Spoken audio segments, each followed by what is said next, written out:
Welcome to the Hopevale podcast. We're in week 4 of a sermon series titled Voter Guide, where we're looking at how to maintain kingdom allegiance in a time when political divisions run deep. We believe that our faith should inform how we live.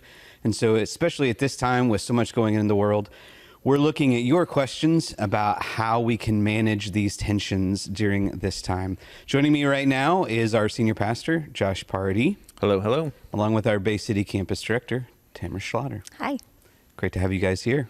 Thanks for having us. Yeah. So this week, Josh, your message was entitled The Lamb's Meal. Mm-hmm. And it was actually one of my favorite sermons you've ever preached here. So I don't encourage you much.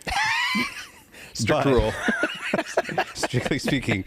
But no, I really wanted to tell you, I really enjoyed it and enjoyed it in the room, enjoyed it listening back again a couple different times. So just kudos. Thank you for sharing your heart through that message this week. Thanks. I wanted to start by talking about meals, since that's the topic of the message. Okay. And really just wanted to tell a story. I don't have a question to ask. Perfect. But when you guys first moved here, it does lead to a question, but when you guys first moved here, Josh, you and Brandy and your family, you invited the Murrays over to your home for a meal, and you baked a Chicago-style pizza for our family. I did. Wow. You're letting the cat out of the bag. Yeah. So not only that, Tamara, not only did he make the pizza, but it actually tasted really good. Oh, I like pizza. Well, you'll have to come over. It was fantastic, and just wanted to point that out to people. Not only does If he you're going to make have pizza, a meal, come over to our house. but it I'll tastes make you a good pizza. too. So that's good. But it led me to think about the question just in terms of meals, and I think it goes with your sermon too. Why is it that we're so hesitant to open our home? We're going to talk later in the podcast about what you shared about us being invited to the table, inviting others to the table, but just practically speaking, why are we so hesitant to open our homes and our tables and our meals to other people? What do you think stands in the way of that? I mean, I suppose there's a bunch of different things given different circumstances. I mean, I think for some it could be fear of people coming in and seeing what your real life is like, or trying to project a certain image, or are my kids going to behave, or, those sorts of things. So, I mean, that could be one thing. I know for Brandy and I, the thing we bump up into is just there's only so much time, and we're running around with our kids doing their activities and trying to be present with them. And, so some weeks it feels hard for even us to gather around the table and then to try and invite other people. So we get caught even just on a personal level of we love inviting people in, and we love having meals. I think it's very biblical. I think it unlocks something in us when we sit across and we break bread with each other. It exposes us to each other's humanity in deep and profound ways that you just don't get in a meeting or hanging out in the lobby or at a ball game or any of those sorts of things. So that would be my answer. I mean, I'm sure there's a million different reasons why people would be would have reasons that they aren't always pursuing that. What about you, Tamara? What do you got? Well, yeah, I mean, I love opening my house, actually. I don't have fears of opening my house. We love having parties and throw parties quite frequently, actually. But I would say it is that kind of keeping up with the Joneses type of fear of, I don't have what you have. My house isn't as nice as what you have. I'm not a gourmet cook. Sure. What are you going to think of me when I invite you into my home? All of the things that you said. Yeah. Yeah. Actually, as you share that, I'm remembering a previous church I served at. I served it was a pretty wealthy neighborhood, and Brandy and I were much younger than most of the people in the church at the time, and so we were trying to figure out, like, how do we invite people, like have relationships, but we weren't getting invited in, and we were the new ones, and so we literally invited this one family in, and we had some of those fears of, like, we ordered Domino's because it was like after church and I worked all morning and all that sort of stuff, and they were blown away. I mean, they live in a different stratosphere than Brady and I do when it comes to socioeconomic stuff. And I remember having conversations with them in the years after that of, like, how much that meant to them that they were just brought in, and there's a sense of, like, I mean, they probably should have been the ones inviting us in. We were new and we were younger and all of those sorts of things. But I think that plays into exactly what you're saying, right? Of, like, we have these fears of why we won't do it or maybe don't do it. And when we do, I think we unlock something really special. So yeah, for sure. So I would take that risk. Like, if you're listening along and you haven't had someone invited someone over after church or on the weekend or whatever it is. Like, Yeah, and we all have insecurities. Like I know like even like how clean your house is. I recently for Amanda's birthday bought her like part of her birthday present was having our house cleaned, and I gave her like coupons like I'll hire someone to come in and clean our house. so you didn't do it. No, obviously. Okay, gotcha. No, I can do it, and just not. That's exactly what I was getting to. So I had this person, this professional cleaner, come over and was kind of trying them out one time before I gave it as a gift, you know. Sure. And she was going over like what all we wanted clean, and she was like, "What about the baseboards? Should I clean the baseboards? Do y'all ever clean the baseboards?" And I was like, "I don't know. I don't know the answer to that." And it just struck me like, I don't even know. Should you clean your baseboards? I mean, obviously you should, or she wouldn't be asking. But it's that kind of thing, like, you know, Right. we're worried somebody's going to come in with a white glove and like swipe for dust and things like that. But nobody ever does that. Yeah. No. And I know for our family, we love doing it also. We love having people in our home. But it becomes an intention thing. And if we're not intentional about it, it's like, oh man, we had that Friday night. So what we actually do, we have seasons where we dedicate Friday night to it. We're just like, all right, let's lay out the next however many Friday nights and figure out who's going to come over. And we like matchmaking with different families and stuff. Like we think these families will get along, and that can be really fun. And then I just want to say, you kind of brought a practice of breaking bread for meetings here when you came. And it's something I've begun doing too, especially when a team meets for the first time. And there really is something to it. So our 1-year goal right now is that we would know our neighbors by name and by need. And so just wanted to use that as an opportunity to say, when we're talking about meals, it's such a simple and easy way to build bridges, to really get to know your neighbors by name and by need, and not just the people that immediately live around you, but the people that God's placed in your life. So just want to encourage people to take up that, even if it's a discipline of like once a month, we're going to have somebody in our home. Totally. And just invite 1 or 2 other families over for that. So the message was just like way more than we can get into. There was just like so many different directions we could have gone with it. But I wanted to start with a very simple question. There's like an internet deal called Explain Like I'm 5, which I love. Okay. Where this is like a forum where it's like this question now, give me the answer to this question, but explain it like I'm 5. Okay. Because that's a safe age for me. If you explain it for a 5-year-old, I will understand it. So just right off the top, we obviously talked a lot about the table with a capital T. What is the table, Josh? Explain like I'm 5. Like you're 5 years old. And then we can dive into the specifics of it. Yeah. All right, little Nate. Here's what I would say. Don't ever tell me that again. You're 5. I'm running with your scenario. Figuratively speaking. Anyway, Oh, okay. Proceed. Okay, buddy. Hey, nice. Nate loves being called Nate does buddy. not Just like We can reference just shut this podcast down right now. everybody on Sunday. He said it in a message, so everyone knows. I mean, I would say if I were talking to a 5-year-old, let's say it's a little boy or little girl, and maybe like in my household, our kids always love playing dress up. My daughter's still kind of that age, so every day is dressing up as a princess or a mom or a gymnast or a whatever. And my boys used to love like superhero costumes. So I'm probably trying to explain it in that sense of like, when you dress up, you're rehearsing this bigger story that you've seen play out in a movie, right? And maybe you're defeating the bad guys, or you're doing something really important, or whatever it may be.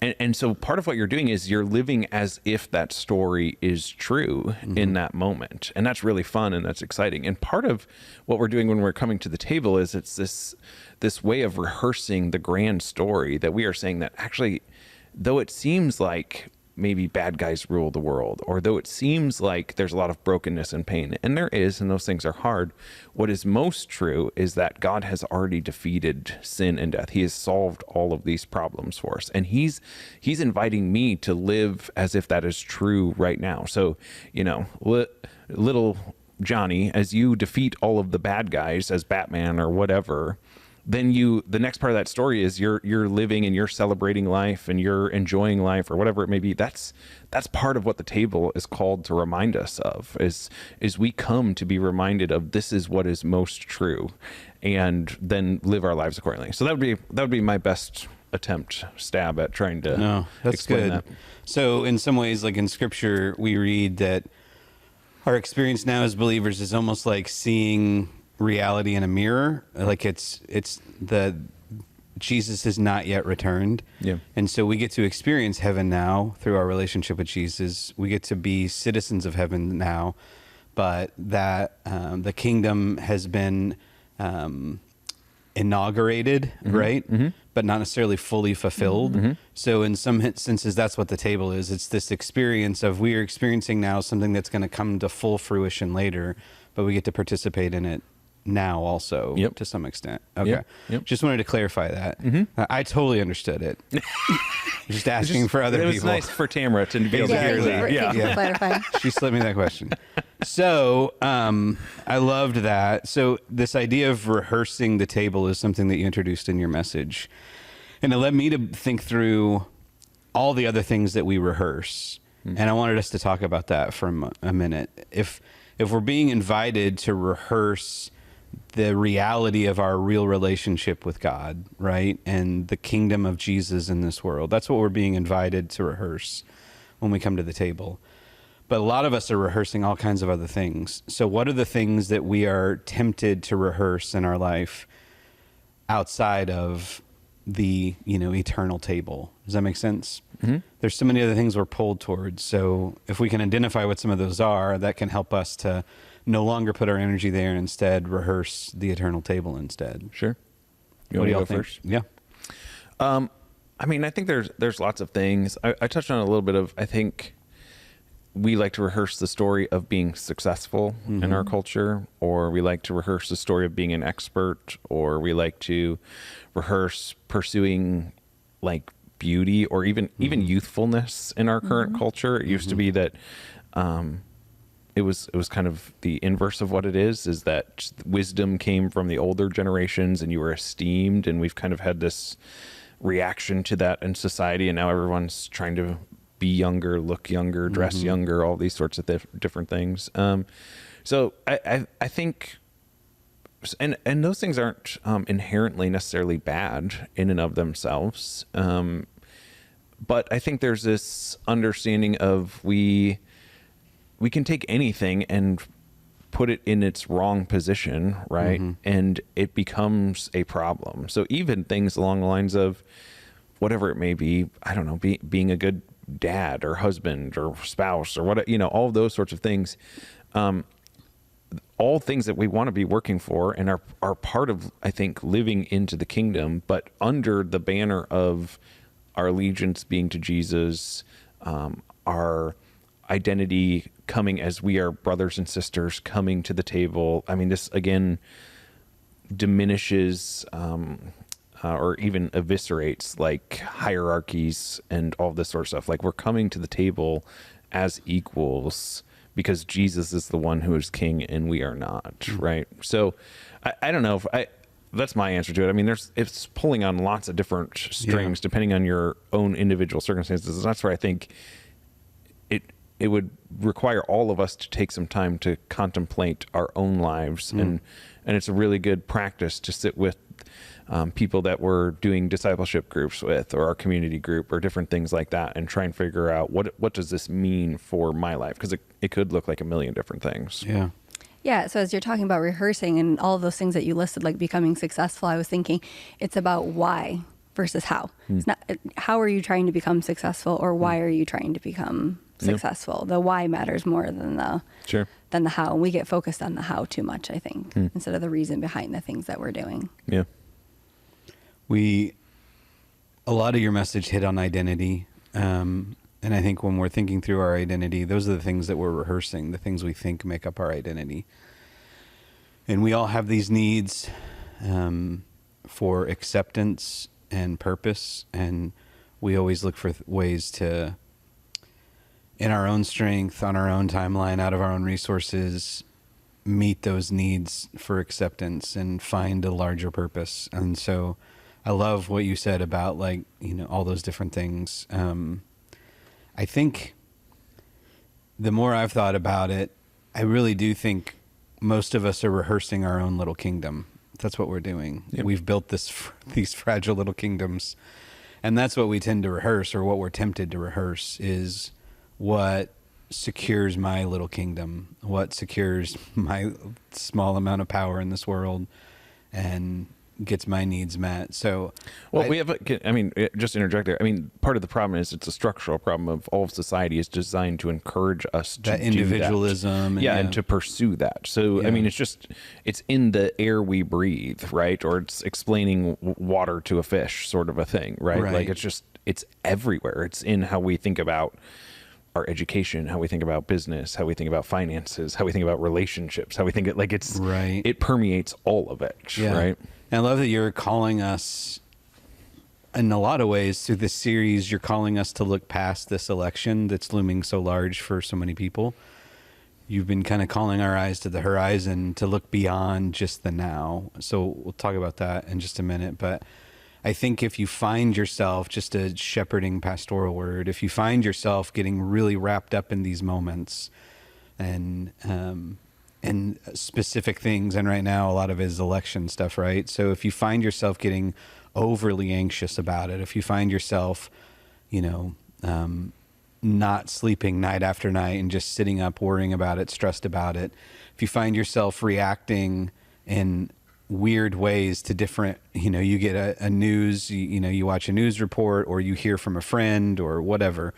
If you find yourself struggling with all that anxiety and stress, I think it's good to just think through, what am I rehearsing? Mm-hmm. What is it that I'm building my life on? And if I am building on all these fragile things like who the next president is, or, what this election says about me, or me trying to change what other people are thinking, whatever that is, then you're probably building things on that fragile kingdom. But what Jesus invites us to is something that's eternal and it's everlasting, and it's the opposite of fragile, Right. It cannot be destroyed. So just thought through that for myself, and I think it's a good word for all of us to think through the things that we're rehearsing. You talked about how the table must be received communally, and I'm skipping past tons of stuff because I really want to get into this. Yeah. So there's so many other good things. If you haven't listened to the message, I encourage you to go listen to it. But jumping to kind of your bottom line and the last point you made, the table must be received communally. How does that change how we relate to each other?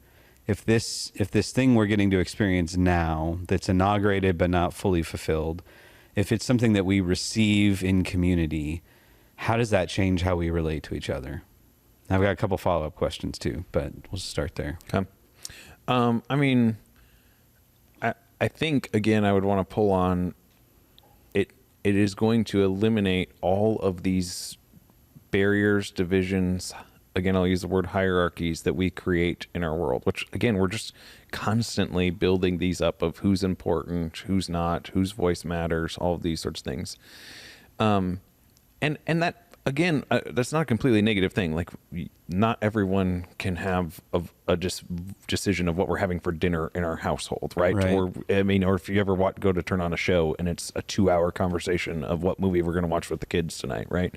So at some point, that's not all bad, but there is this sense of, but when we're understanding what is most important about our identity and who we are, and that we get to come to the kingdom, it's that we are all coming as sons and daughters, and if we are doing that together, then it is a reminder to me that my faith maybe is an individual choice, but it is not a private matter that I just hold within myself, right? So part of what we're up against, and even kind of communicating in all of this, is there's been a way throughout church history and recent history where faith has become this privatized thing that I keep to myself. Again, individual choice, but not really a private thing. It's a communal thing that, one, you're participating in a local context with a group of people that is bigger than yourself, that is more diverse and broad than you are. And two, it impacts all of your way, or we're trying to figure out how it impacts all of our way of living and thinking about entering into this world. So for me, it's a good reminder that, man, every time I'm coming to the table, this is not just a me and God thing. That is happening. I am praying and I'm talking to God about what's going on in my own heart and my own mind, but also it's very much this communal thing. I mean, when Paul talks about this in Corinthians, people will take some of his words and make it that, we're supposed to come and kind of discern ourselves before the Lord.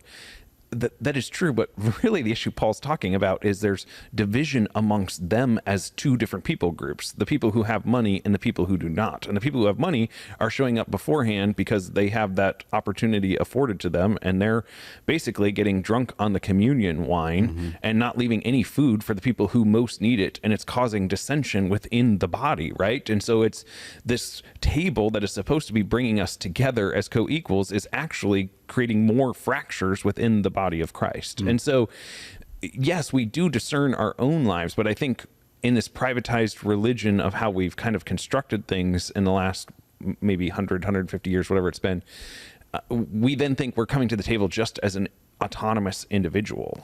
And that's not the case. I'm coming collectively together. And so if there's wrongs or things in my heart, I mean, there's even different practices throughout church history where you have a time where you actually get up and you go and talk to Nate if you have an issue with Nate to make sure that you are right and reconciled before you take the elements. Right. That's a very different practice than I'm just sitting with Jesus and making sure I'm right with him. I love that you talked about that, because we are so locked into individualism in the West. It's a part of our cultural core. Very individualistic, very self-centered. That's just who we are in the West, and it's a part of our cultural makeup. But the place and the time that Jesus was teaching into, and really most of the rest of the world even now, is much more community oriented and much more driven by their identity within their community. In the West, in America especially, we're very much focused on our personal identity. Yeah, it's individualistic versus collective are the kind of the two terms that we would use there. Right. So the collective identity then is something that most of the rest of the world is more concerned with. And Jesus's messages about identity, it's amazing because it can speak to us in the West individually, but then it can also speak collectively, which is what he was really doing at the time, most of the time in his teachings that we read. So that's one of the things I've loved about this series, is that it's calling us to our collective identity along with our individual identity, and that we do need to examine as a church, as the Big C Church, as a city and a community, we do need to examine what our collective identity is too, and that Jesus informs who we are as people and as a person, but he also informs who we are as a church, informs who we are as a community, and how important that is. So speaking of that, if the table is something that we receive communally, then how do we navigate conflict? Because one of those things that will exist after the election is some of the conflict that has been created because of the election, right? As people have shared views and they've come to, blows over that, or maybe other conflicts that may exist too. But if we receive the table as a community, how does that inform how we navigate conflict? Well, I'd like to speak to that point, because as you guys were talking, what kept coming to mind is the commandment, the greatest commandment, right? Love the Lord your God with all your heart, with all your soul, and all your mind, and love your neighbor as yourself, right? Jesus establishes the importance of this vertical relationship with God, but also a horizontal relationship with people. So as we're talking about the table, and that we're coming to the table and we're reflecting on our relationship with God, reflecting on what Jesus has done for us, we're connecting with him and we're being nourished by him, we then get the opportunity to do that with other people, right? And so this relationship with him, and then we put it out horizontally, that's what we have to do, is we have to connect with people. We have to slow down and connect with them and hear them and see their humanity. Because you guys were talking about the individualism of our faith, and it's not in that sense, right? That we have to slow down and connect with other people, and what we get out of communion, we have to then give to other people the same way. Yeah. Just even jumping on that line of thinking, in some senses, the idea that we come to understand our faith as individuals is incoherent, in the sense that even if you're going to go by yourself and let's say you are reading the scriptures, well, to read the scriptures requires to understand that there's been translators of those scriptures, and there's been people who've studied those scriptures, and then there was this committee that decided what books get to be a part of those scriptures, and so like we can fool ourselves into thinking in this world that we're operating as autonomous individuals when really we're standing on the shoulders of our brothers and sisters for thousands of years. And so again, it's this humbling reminder of, I am in this with my brothers and sisters. And so I think that's an important point. Like, there's a way we can, because of how our world is constructed in the West, maybe even more so than our brothers and sisters in the East, we can think that we are doing more of this on our own. That it's just not true. Like, you can't, I can't be to where I am in my understanding of who God is without so many who are currently walking with Jesus in my life, and so many who have walked with Jesus for thousands of years beforehand. So it just, which again brings me back to, I always like going back to the Garden of Eden, because there's just like, it's like a clown car. You can just keep pulling stuff out of there. Like, it keeps coming. But you go back to the beginning, and it's this idea that man and woman image God communally together, right? It's not, there is we are individuals, and there is beauty to understanding that God intervenes and meets us as individuals. Very powerful.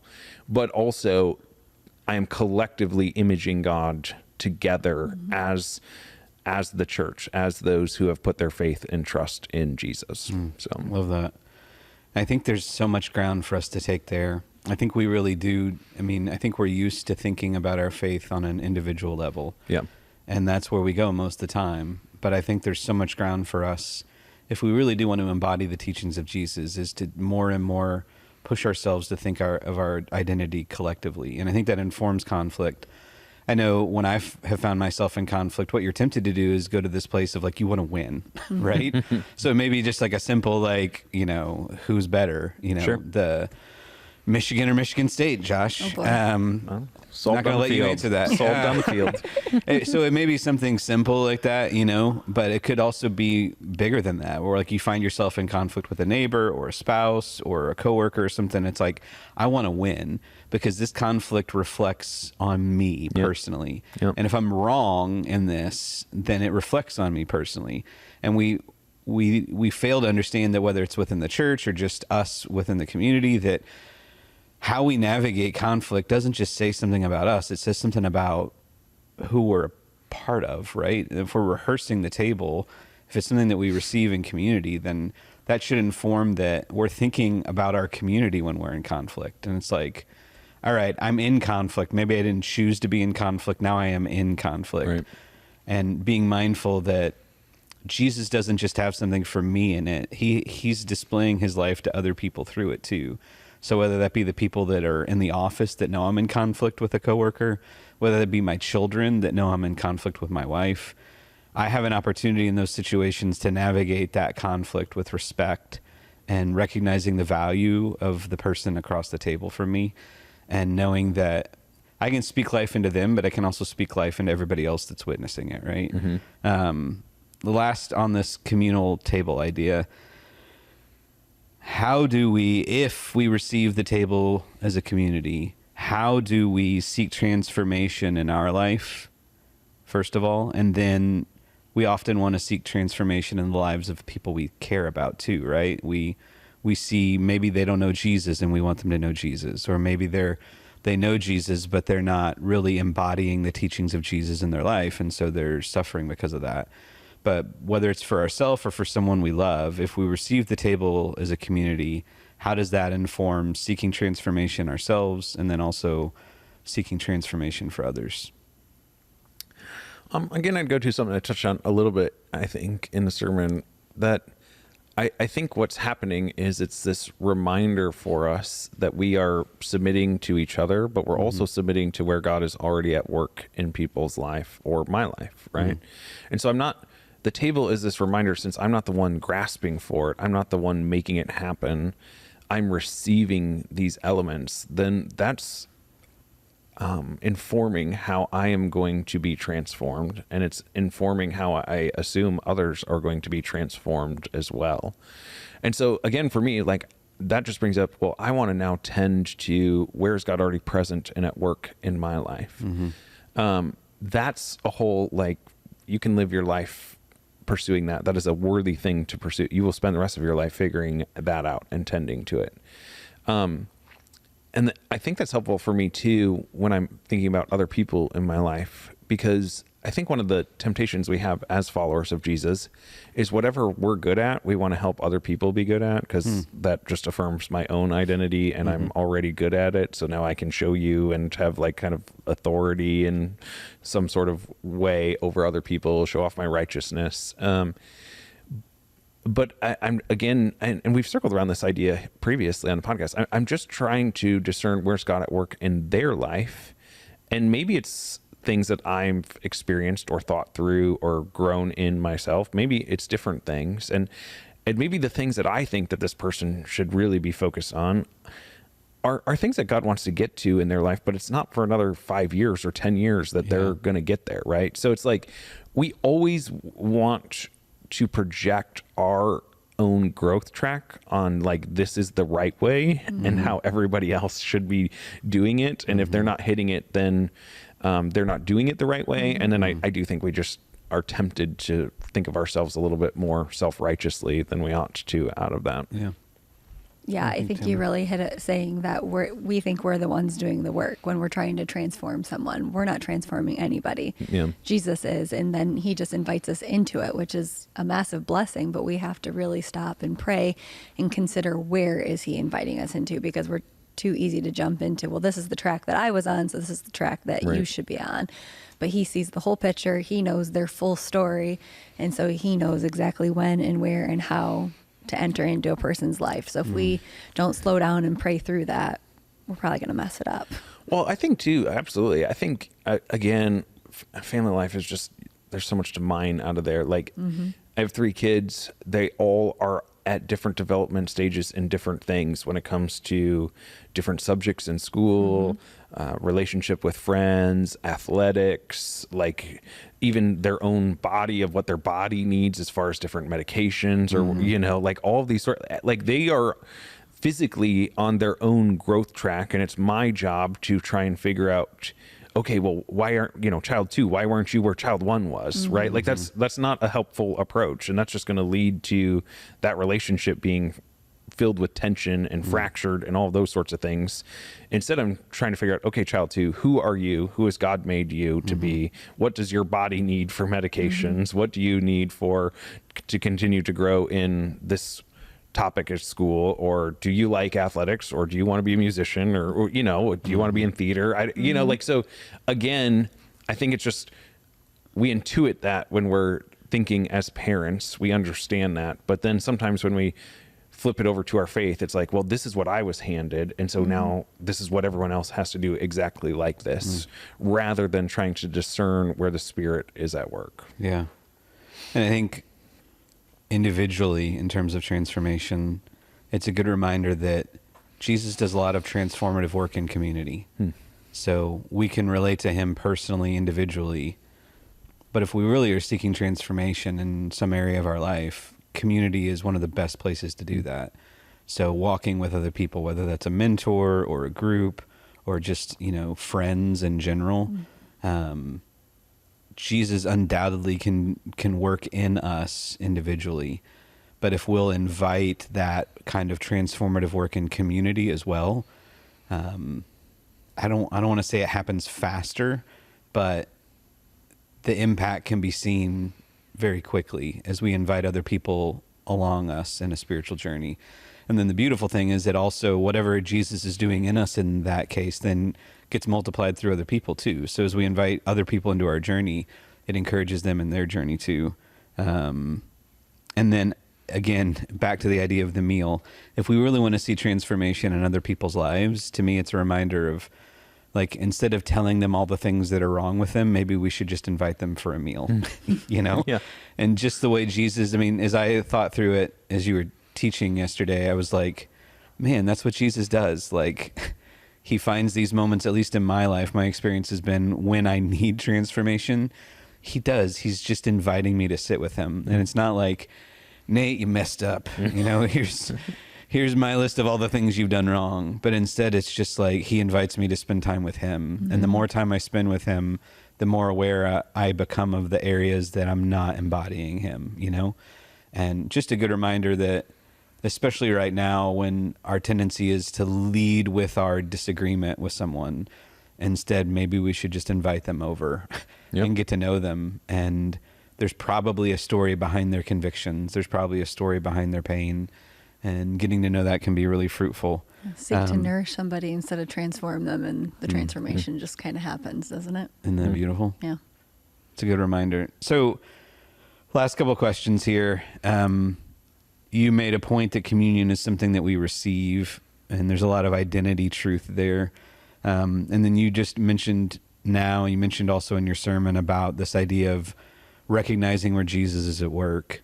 And so I wanted to ask both of you, what are the markers that we can notice so that we know, like, this is where Jesus is at work? So whether it's just generally or in someone's life, what are some of the things that we can look for that tend to mark the work of Jesus, if that makes sense? Like, just kind of a lead, like a helpful hint on this is where Jesus is at work, instead of just entering blindly. Does that make sense? Sure.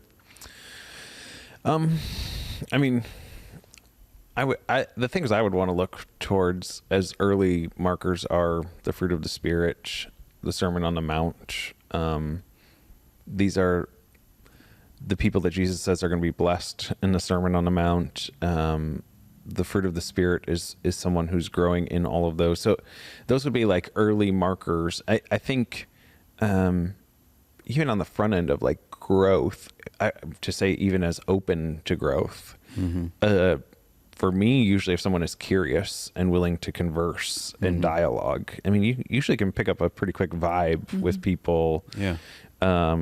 As to whether they're interested and curious and want to know more or not. So those would be some of the early markers that I would be looking for. What about though? What if I'm interacting with somebody? Maybe they don't know Jesus yet personally, or maybe, they're just at a difficult point in their journey.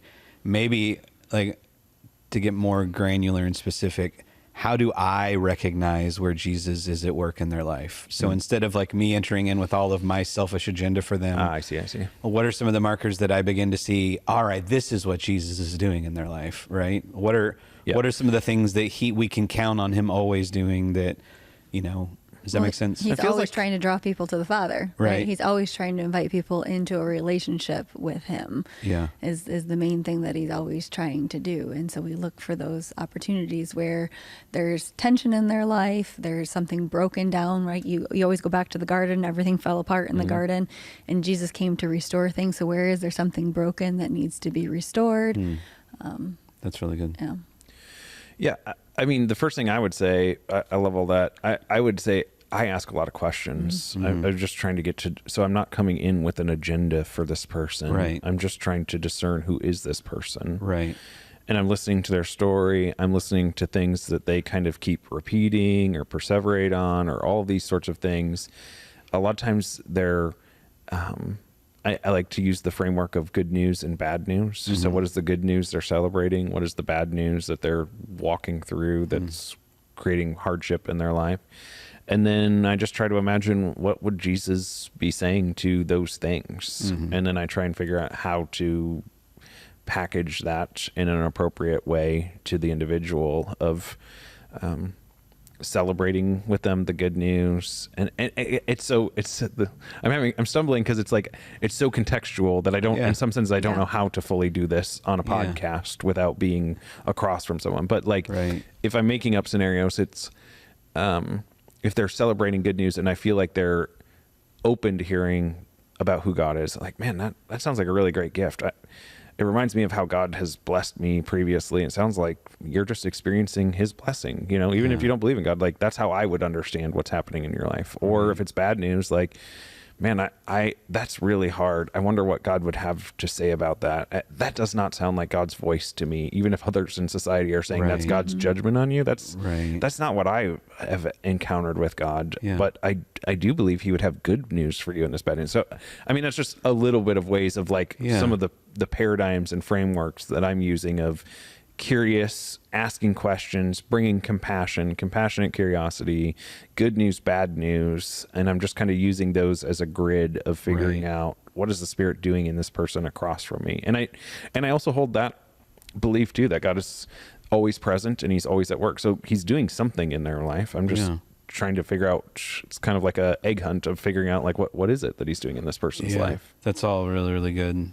And I like what you said, Tamara, because if I know he's at work drawing that person near to the Father, if I know that's what he's always at work, then I can use that as a starting place. It's like, all right, I know he's drawing them near to the Father. So what might he be doing? Right. And then just to ask the question, I mean, which is what you're proposing, Josh, from your message yesterday, is just, all right, Jesus, where are you at work? And maybe it's in the car before I go in to have lunch with them. Maybe it's, before I walk out of the elevator into my office, where I know they'll be, wherever it is, just finding that space to ask Jesus, what are you at work doing in their life? I'm tired of wasting energy trying to make things happen in their life. Instead, I just need you to give me eyes to see what you're doing so that I can just join you in that. Two things. I want to ask you one last question, Josh. Okay. This is just a Josh party special. Oh boy. And then I want to also tease out what's coming this Sunday. So first, Josh party special. So much of what you've talked about so far is just the story that we've been invited into, right? And as I think about our culture in this moment, the world's only really offering one story to us, and it's a story of individualism. It's a story of divisiveness. It's a story of conflict. It's a story of chaos. That's what the world is offering us right now. So as our senior pastor, what's on your heart for us as a church? If that's the story the world is offering, what's the story you want us to live into and to embody? Yeah, I mean, I think that's well stated. I mean, I would want us to live in, again, I'm going to go to the table. Like the story that we're rehearsing at the table is that even though what I am seeing as brokenness and pain and suffering, and even though those are real things that I'm even experiencing in this world, it's not the ultimate story. That is fiction according to the gospel. According to the gospel, I am more than a conqueror. According to the gospel, I have great hope. According to the gospel, Jesus is the one who is reigning and ruling. And I can either in this moment choose to live my life as if that is true, or I can choose to live as if it is not true, into the chaos, into the fear, into the hostility, into the division. So, I mean, I would want us to lean into the table, lean into Jesus being king, lean into community, and lean into speaking truth. And to me, truth is there is hope, there is peace, there is mercy, there is grace. Emmanuel has come and been among us. And there are seasons in life where individually we go through hard times, where collectively in historical points we come to difficult moments. But I mean, I would just point to, this is why Scripture is so important. All of Scripture is pretty much written from the people of God being in a minority position where they are a marginalized voice that doesn't have any sort of power or authority. There are some dark times. There is genocide. There is, I mean, just terrible things that are happening. And yet the story of the people of God is that they continue to live into the hope that Yahweh is coming, that he is going to make all things new. You know, I'm reminded of C.S. Lewis, Chronicles of Narnia. Aslan is on the move, right? Like he is at work and he is moving. And so I get left with the decision of, am I going to live my life according to that, or am I not going to? And the crazy thing about how the kingdom works is if we will agree to live our lives in that way, in a manner worthy of the gospel, we could say, then what happens is actually all of the things that we're longing for become the reality of the world, right? Because we are living as if he is king. And so that opportunity is available to me, right? And so even part of that is I want to be clear about this. I'm not making the kingdom of God happen, but I am announcing that, and I'm demonstrating what that looks like. And so as I do those things, the kingdom, it seems, continues to, that invitation is given to others as to whether they want to receive it or not. But that's what I'm going to keep pressing into and pursuing. So, yeah, I mean, part of me, I understand there's a lot of fear, and I understand that we're in this moment where we're told by donkeys and elephants. I mean, literally every commercial right now is constant ads trying to get me to live into this life of fear. But I'm just kind of personally over it. I'm like, this is all fiction. This is, you keep inviting me into this make-believe world that I don't believe is real. So here's what I believe is real. These are my brothers and sisters. These are the people I'm called to love. These are the people I'm going to come around the table. These are the people I'm going to serve. These are my neighbors. These are my enemies, whomever it is. This is how I am called to live. And so I'm not living according to this way anymore. So that's really my answer. Good. So good. All right. Well, this is probably the last podcast people are going to listen to before the election next Tuesday, because the timing of when we put out the podcast and stuff. So the next one will come out next Tuesday, but a lot of people will be busy with election day stuff. And I'm pretty sure everyone sits around waiting for this podcast to drop. I'm Cancels sure some all of people their plans. All of their vacation days are used for Tuesdays when we drop a podcast. Yeah. I'm sure that's true. But for those that will not hear next week's podcast before they go into the voting booth, I was super tempted to ask lots of questions like, all right, let's talk about the voting booth. Because like that's where the rubber meets the road, right? And I know a lot of people are like, I love the series, Josh. Right, but I'm out of vote. I gotta go vote. How do I navigate that? I know the conversations that I had in the lobby yesterday, a lot of them were centered around people not asking me how they should vote, right, but wrestling with like, all right, I'm hearing all this stuff now. How then do I take that into the booth with me? Sure. And I'm not one to answer because I just go in and I cry. That's my approach. Is I just go into the booth and I just cry. But if people are thinking through that, I know you're going to talk a lot about that type of thing on Sunday. So I'm going to not asking you a question, not asking you to endorse a candidate or anything like that, and just ignore all the great things you've taught us in the series so far. But if people are wrestling with that even now, like, and not just nationally for presidential elections, but also locally in my local city government, my state government, if they're really wrestling with that right now and they're discerning what to do, what can they look forward to this Sunday in the message that will encourage them and help them as they get ready for next Tuesday? Yeah. I think, the sermon of Sundays, the title of Sunday sermon is voting for footnotes. And so it's this reminder that our vote is important. I love that we get to vote. I said that on Sunday. But when it's all said and done, everything we're voting for, these all become the footnotes of history. And they're important, but I would want to again reframe some of the anxiety that we're being handed in this election. So a million things are wonderful about democracy. One of the hard things about democracy is you get to election time and there's anxiety because is my candidate going to win or lose, or what's going to happen if said person does or doesn't or whatever. So it's just a reality that's always going to be kind of programmed into our formation as a people living in a democracy. So I would just want to say, I'm going to vote. I'm going to participate. I'm glad to do that. But at the end of the day, I would say we maybe overestimate the value of how we think about votes, and underestimate the way that we actually live our lives. And so I would say I'm going to vote next week, but that is a very small, like minuscule portion of how I actually vote. Because the way I actually vote is how I live my life. I'm voting every day for the things that I think matter and how I enter in with people and how I, again, gather around the table and break bread and think of my church and the people in my life. Like, that's actually how I'm voting for the kingdom of God, is by the way I live my life. And so I think part of the lie that I think is fiction is donkeys and elephants have convinced us that whatever we do next Tuesday, or maybe we're doing, I know a lot of people are doing the pre-vote stuff, that this is the culmination of who you are and your faith and all of this sort of stuff. And again, important. I'm not trying to mitigate that, but I refuse to be painted into a corner to thinking that this is what it means to be faithful to the kingdom of God.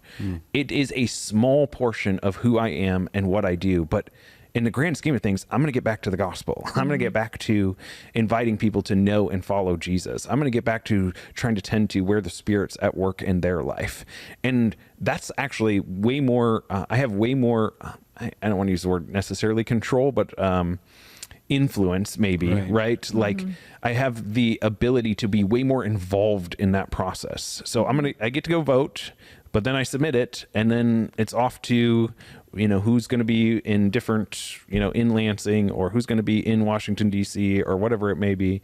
And I just refuse to live my life thinking that that's where I make the greatest impact in this world. I make an impact as being a husband and a dad and a neighbor and a pastor and a part of my community. Like this is how I'm actually voting with my life. So if we put as much energy into what we're embodying as we do into who we're going to vote for, then we can actually see the transformation that we want.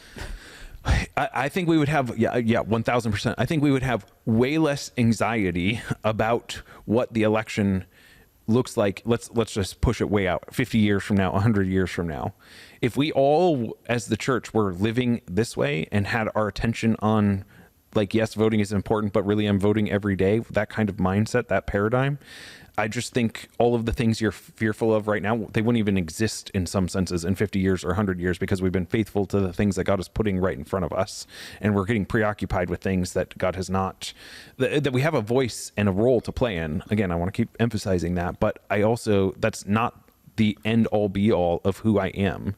And it's not the end all be all of who the church is. It's not the end all be all of who the church is even across the globe right now or historically. So again, I have to consider my cultural moment right here in the grand scheme of the entire story that is unfolding. And if you don't do that, it's really easy to get ensconced into this system with all sorts of fear and all sorts of this is right, this is wrong, all of this sort of stuff. And that all exists. It's all part of it. But let's zoom out a little bit and see God's been at work for thousands of years, likely going to continue to be at work for thousands of years. And our job is to just be faithful in that. So that's really good. Well, thank you. Thank you, Tamara. Thank you, Josh. Thank you. Thank you for listening, watching to another episode of our podcast. And we hope that it's been fruitful for you. I hope it encourages you and helps you as you figure out for yourself how to embody these teachings in your life. We encourage you to join us this Sunday as we continue this series called Voter Guide, as we continue to look at what kingdom allegiance looks like in a divided world. Have a great week, everybody.